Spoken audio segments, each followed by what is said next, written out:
থেকে জীবনের শেষ পর্যন্ত হলো একটা যাত্রা।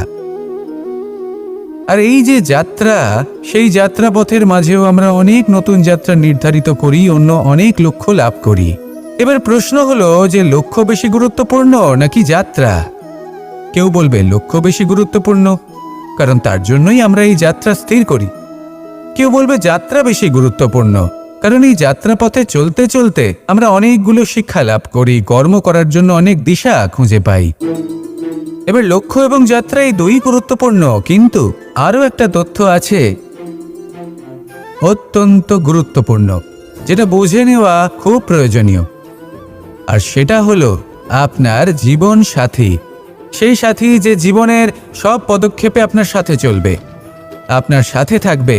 সেই ব্যক্তির মধ্যে যদি করুণা থাকে, ভালোবাসা থাকে, তাহলে সে আপনাকে সাহায্য করবে, আপনার জন্য আপনার লক্ষ্য নির্ধারণ করবে, আপনাকে জীবনে একটা উচ্চ স্তরে নিয়ে যাবে।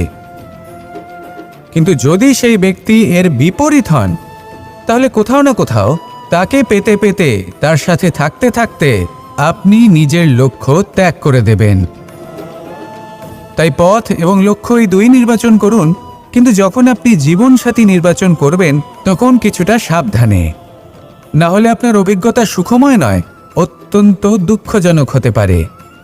আসুন আমার সাথে ভালোবেসে বলুন, রাধা রাধা। জীবনে কখনো আমরা বিজয়ী হই, কখনো আমরা পরাজিত হই, কখনো সুখ আসে, আবার কখনো দুঃখও আসে। আর যখন দুঃখ আসে তখন আমরা আমাদের এই দুঃখ কারোর সাথে ভাগ করতে চাই।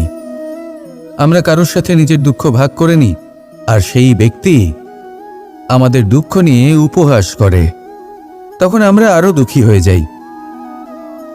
আমরা এই সংসারকে দোষ দিতে থাকি, কিন্তু এতে সংসারের কোনো দোষ নেই। ভুল আপনার যে আপনি কোনো কুপাত্রকে নির্বাচন করেছেন দুঃখ ভাগ করার জন্য। মনে রাখবেন, যদি আপনার শরীরে ক্ষতস্থান তৈরি হয় এবং সেই ক্ষত নিয়ে আপনি প্রত্যেক জায়গায় ঘুরে বেড়ান, প্রত্যেক বাড়িতে আপনি ওষুধ হয়তো নাও পেতে পারেন, কিন্তু সেখানে নুন আপনি অবশ্যই পাবেন। সেই জন্য যখনই দুঃখ পাবেন, শুধু সেই ব্যক্তিদের কথা মনে করুন যারা আপনার দুঃখ, আপনার যন্ত্রণাকে বুঝতে পারবে, যারা আপনার সহায় হবার জন্য প্রস্তুত, আপনাকে সাহায্য করার জন্য প্রস্তুত, আপনার অন্তরকে প্রেরিত করতে প্রস্তুত। তাদের কাছে নয় যারা আপনার দুঃখ নিয়ে উপহাস করে। আসুন আর আমার সাথে ভালোবেসে বলুন, রাধা রাধা। প্রত্যেক মানুষ সাফল্যের শিখরে পৌঁছতে চান, প্রত্যেকেই তার জন্য চেষ্টা করেন, প্রত্যেকেই এটা চান যে নিজের নিজের ক্ষেত্রে আমি সর্বোচ্চ শিখরে পৌঁছব। এবার সবসময় আমাদের প্রতিভা পূর্ণরূপে আমাদের সহায়ক হতে পারে না। কখনো কখনো আমরা সেই কাজ একা করতে পারি না, কখনো কখনো আমাদের সাহায্যের প্রয়োজন পড়ে। আর ঠিক এমন সময় বেশিরভাগ মানুষ ভুল করে ফেলেন।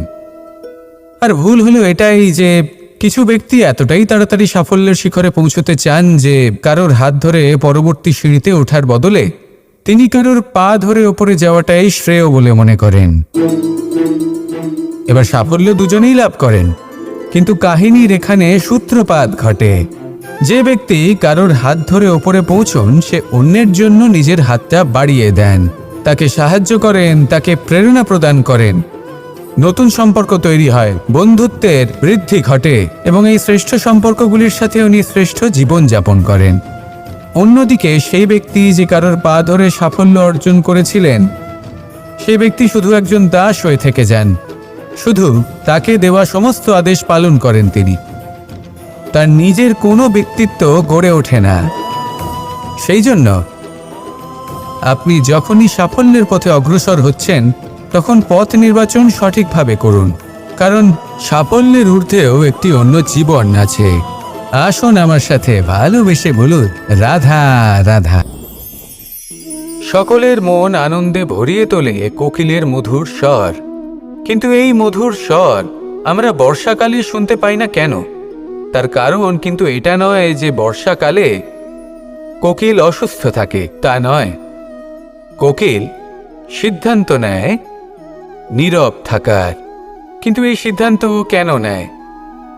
তার কারণ হলো ব্যাঙ।